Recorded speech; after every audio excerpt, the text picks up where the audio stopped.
Greetings. This is English News Broadcast live from the ERi-TV headquarters in Asmara.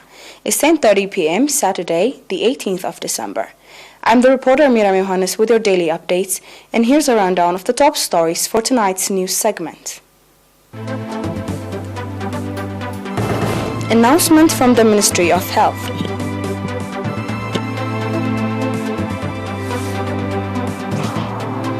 Twelfth Annual Meeting of Executive Board of National Union of Eritrean Women. Russia withdrawal of the Treaty on Open Skies. The COVID-19 situation has turned from bad to worse in the United States.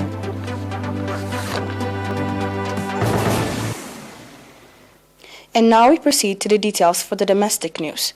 We have an announcement from the Ministry of Health.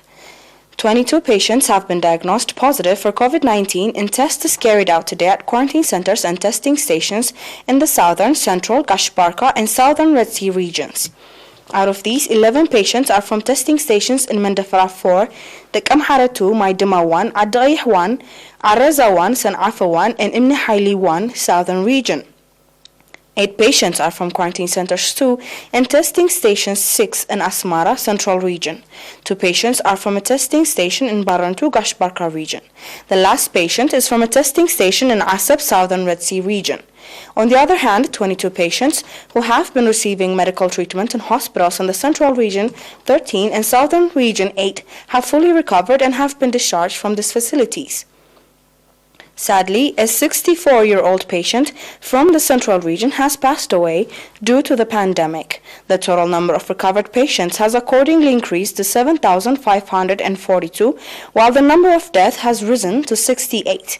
The total number of confirmed cases in the country to date has increased to 7,753.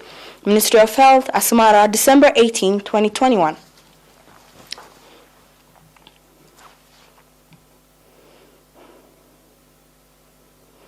The Executive Board of the National Union of Eritrean Women conducted its annual meeting on the 16th and 17th of December at the headquarters of the Union.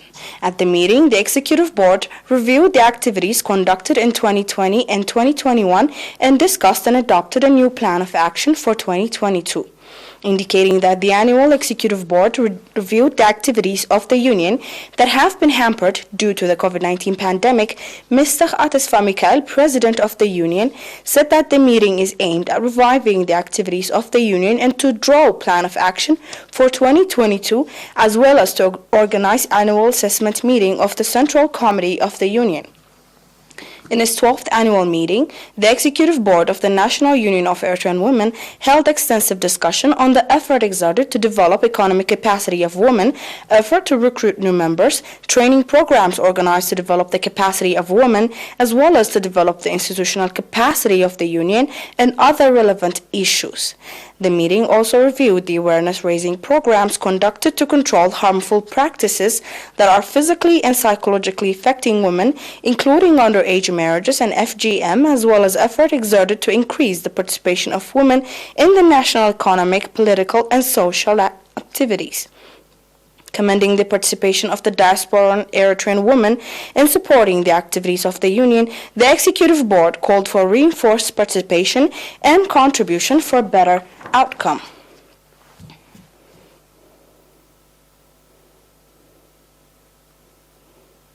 Moving on to our final domestic news, the National Union of Eritrean Youth and Students Branch in Araza subzone organized a training on administration, leadership, and business management to 17 youth, including 9 females, as well as on conflict resolution.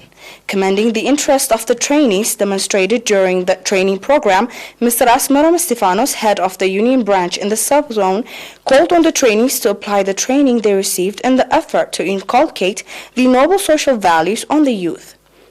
Mr. Kabram Tafari, secretary of the PFDJ in the subzone, on his part said that the objective of the training was to develop the overall awareness of the youth and called for transferring the knowledge they received to their peer groups. The trainees, commended for the training opportunity they were provided, expressed conviction to live up to the expectations.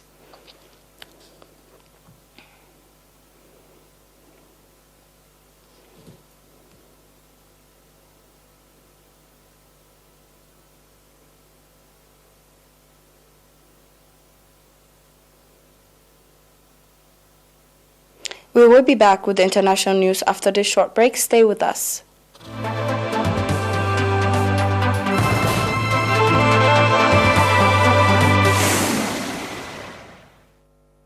Welcome back. According to local media, Russia officially pulled out from the Treaty on Open Skies today. The Russian Foreign Ministry announced a statement on June 18 that the United States should be responsible for the collapse of the treaty, since it would advocate transparency in the military sphere only when it hopes to capitalize on it. Once it comes to openness measures that affects its territory, it would backpedal and begin to create hurdles for the implementation of these agreements without thinking about European security, allies' concerns, or the judgment of the world on its ability to keep promises. Konstantin Sivkov, a Russian expert, said the treaty is an important confidence-building measure after the Cold War.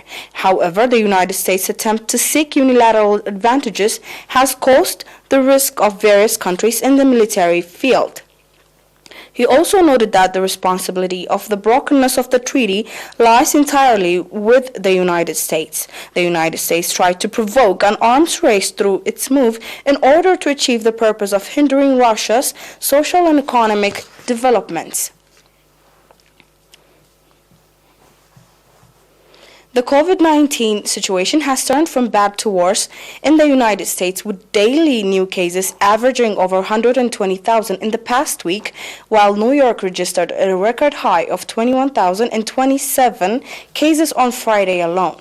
According to data released by the Center for Systems Science and Engineering at Johns Hopkins University, the collective number of confirmed COVID-19 cases in the United States exceeded 50.6 million as of Friday, with the death toll surpassing 805,400. Data shows that the daily new coronavirus cases in the United States has averaged over 120,000 in the past week, while the daily death toll is averaging a staggering figure of 1,286, up to 8% compared to the previous week.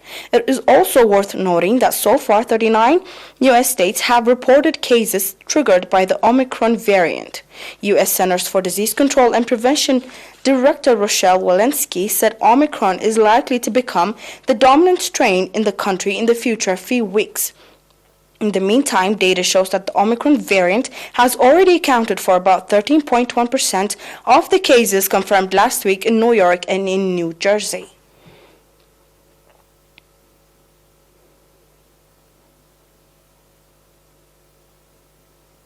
Following is a recap of tonight's major headlines.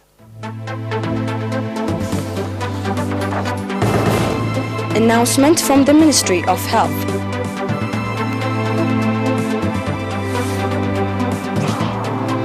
th Annual Meeting of Executive Board of National Union of Eritrean Women.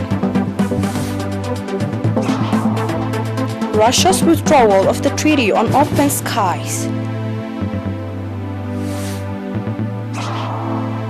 The COVID-19 situation has turned from bad to worse in the United States.